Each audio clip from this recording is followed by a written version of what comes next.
Oh, don't let this happen. Try smokingarrest.com. Let's drill down into a different part of the new healthcare reform law. It's the one that deals with fraud. The government admits that Medicare fraud costs all of us $60 billion a year. Now, the new healthcare reform law provides $700 million over the next 10 years to fight fraud and abuse. It also sets up a system designed to make it easier for Medicare workers to find scam artists before they get into the system, and it creates new penalties for lying on applications. So we are asking, will all that help crack down on healthcare fraud? Here to talk about that is Bill Crease.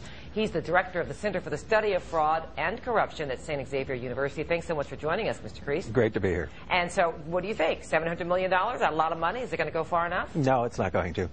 Oh. Fraud is essentially using deception to circumvent rules for personal enrichment.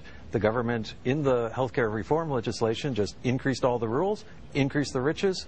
There's going to be greater fraud than we have now, which is a lot. Well, they say that for every dollar spent on fraud prevention, they reap $1.75. So it would seem that they could spend a lot more since it's going to pay for itself. What are you proposing that they do that they're not doing? Well, there's any number of things that they can do. For example, Congresswoman Judy Biggert had a proposal that got taken out of the healthcare reform legislation that would require, for example, before a provider is paid $1, a agent of the Inspector General's Office of Health and Human Services goes out and verifies that that location exists. And why would that be necessary?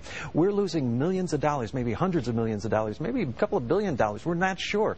All we know is when they have a task force like they just had down in Florida, where they went in and looked at some of these providers that they were sending money to, they found that they were abandoned houses with the addresses. Well, there were storefronts. That doesn't sound good. But now they do claim in the bill that there is a provision allowing them to conduct background checks and site visits to places before they become,